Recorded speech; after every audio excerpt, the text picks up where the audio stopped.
Dear Billy, friend of gay. I'm a gay male and a listener.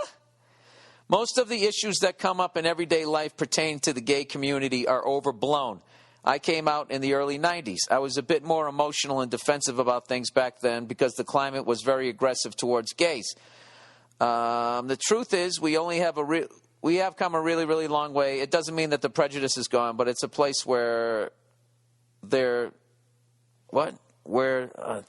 general consciousness of the country is in a much healthier place.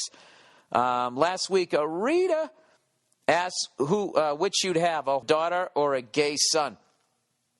Let me start off by saying that I love Nia, and I can see why you do as well. Sometimes I think she is a bit hard on the listeners and quick to label them as cavemen. I got to tell you this.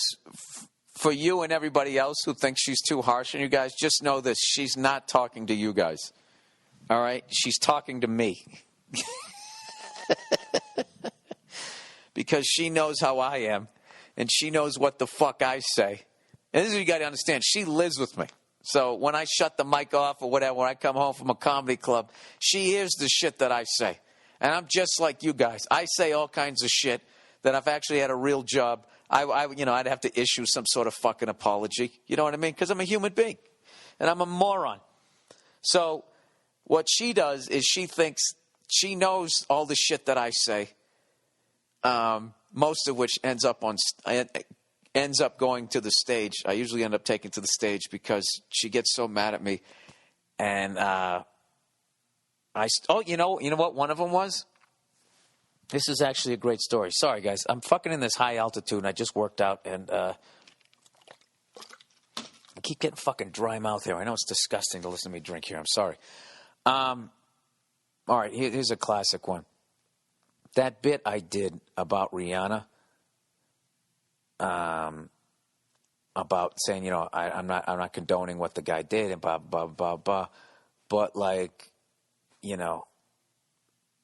I was basically speculating what happened. What happened in the car before that shit went down. I can't remember how the fucking bit went. So I'm sitting there, and I say that shit, and she just goes, "Don't even fucking say it." Because right when the story came out, she was doing that shit. When somebody's so mad at you, they can't even look at you. She was putting her index finger up, going hang on a second. And she was just sort of looking up with her eyes closed. Don't even say it. Don't even fucking say. And I just start laughing. And I of course, you tell a comedian, don't say it. They're going to fucking say it. It's like that Mr. Saturday Night scene, Billy Crystal. When he does that, what's with your fucking hair? When they said don't say it, then you got to say it. So I said whatever the fuck I said, and then she got so mad at me or whatever. And then we had a giant debate about it. Surprise, surprise. And then a week later, completely unprovoked, my mother-in-law was over, and that story came up again. And she goes, that's terrible, but I got to admit, I wonder what she said. And I start laughing, and Nia's just like, Mom! And I felt totally justified.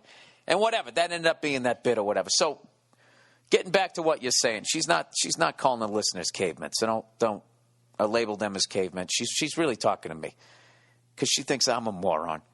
And then she thinks on the podcast that I am a Pied Piper for morons. She doesn't understand that the amount of people that listen to this just to listen to how dumb I am. And laugh and feel better about themselves, or maybe get fat-shamed. Anyways, back to the question at hand here. He said, however, it is her opinion, and I've never thought her wrong for it. This guy's being very diplomatic. In this case, though, she was way off the mark. There was nothing discriminatory about the question. In fact, it was the exact opposite. It was, I wish she was here for this. It was inclusive and represented the types of thoughts a man having a son could have. Raising alarm the way she did sensationalizes some issues that don't even exist. We do not have chronic problems of wondering which sex we'd rather have be a whore. The fact that the question was intended to be humorous, which she did acknowledge, put it in a category of even less offensiveness. You of her have made many jokes about a million things, and implying this is off limits victimizes the sexual habits of either sex.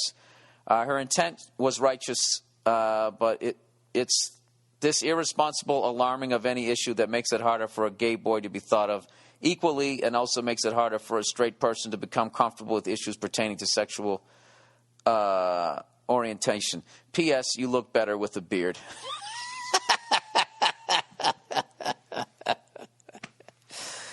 Oh, shit. You know, right as I was about ready to say that this was probably the most grammatically, best written thing on the podcast, you could have read that on fucking Meet the Press. That was perfect. You set me up, but in the end, you took a nice fucking uppercut. I like having a beard. I also like being clean shaven. So, I'm sorry. You're just going to have to keep looking at that poster of me above your bed, sir. Okay? Because I'm going clean shaven here for a while. All right? Hear that? Clean shaven. All right. Fat shaming. Oh, I already read that one. What are we up to here? Oh, we're up to an hour. Graffiti. Hey, Billy Coppercrotch. Gee, look at that. Just taking fucking rights and lefts here. Is this any way to treat your host? I invite you over for free. I help you with your commute. And here you do fucking trashing my pubes over there. First off, I'd like to say I'm a huge fan of the podcast. Oh, I know how this goes. Yeah, butter me up so then I put my guard down and then you fucking trash my fucking, I don't know what, my giant forehead. He said, always hilarious and even insightful at times. Oh, look at that. Even dummies right every once in a while. Gets me through the long commute to college every day. He said, Jesus Christ, this kid's 18 years old. Oh, it's even insightful. He said, I'm an 18-year-old from Providence, Rhode Island. I've drank there. I've been into art ever since I can remember. I love all forms of it, except those dumb-ass sculptures that look like some moron welded a couple of scraps of junkyard metal together in a pathetic attempt at being creative. But the one form of visual expression that has always been my hat and personal passion is graffiti. Oh, man, the question got cut off. Wait a second. I got it right here. Hold on. As a graffiti writer, I am very aware that many people despise what we do, consider it pointless, ugly, detrimental to society, as well as childish. Yet I have been utterly curious to know what your opinion/position of our art form is. Be it negative or positive, I'd be ecstatic to hear you discuss it on the podcast for a bit. Best wishes to the lovely Nia. Go fuck yourself. Dude, everybody's trying to steal around this week. I feel like I'm winning, and all of a sudden you fucking Sugar Ray Leonard me here. P.S. You should come perform somewhere in Rhode Island, Connecticut, or Boston soon. Me and my older brother have been dying to see some authentic Billy Boy stand-up, but we lack the finances to travel relatively far from home. Well, I'll be there definitely as I build up my next hour. I haven't been to Boston in, I think it was February of last year, so I'm due. I'm definitely due.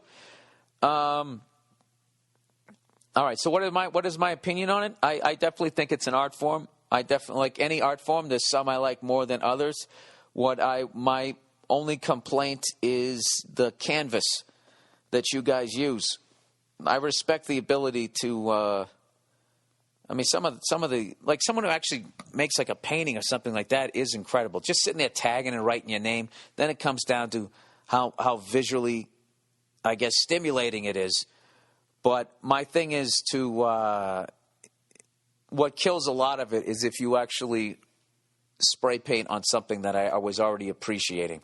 And the fact that I know that somebody else owns it and that you just spray paint it all over it. I understand that a lot of that art is this outlaw thing.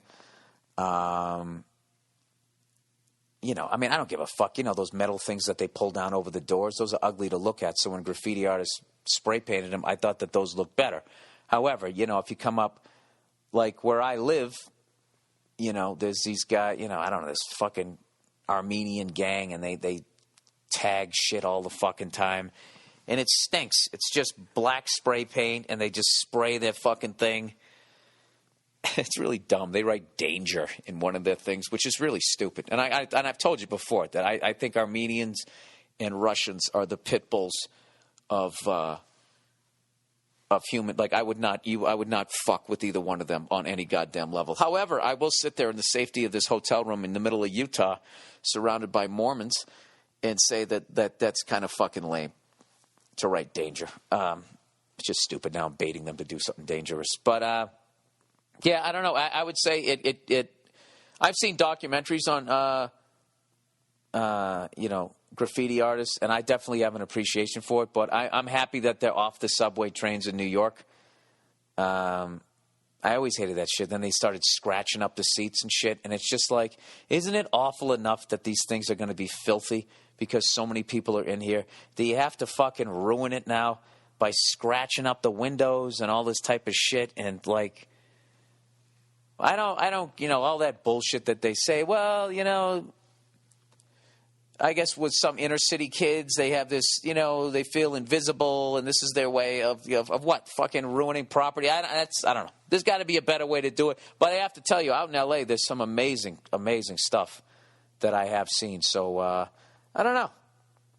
So I guess, yeah, I do appreciate it. But sometimes, just some of the shit. Like, they got a lot of stuff. L.A. is just classic for just tearing some beautiful old building down and then just sticking up a fucking strip mall. And there's not a lot of stuff like that left. So when there is something like that, some Art Deco looking stuff, and some kid comes up and spray paints all over it, I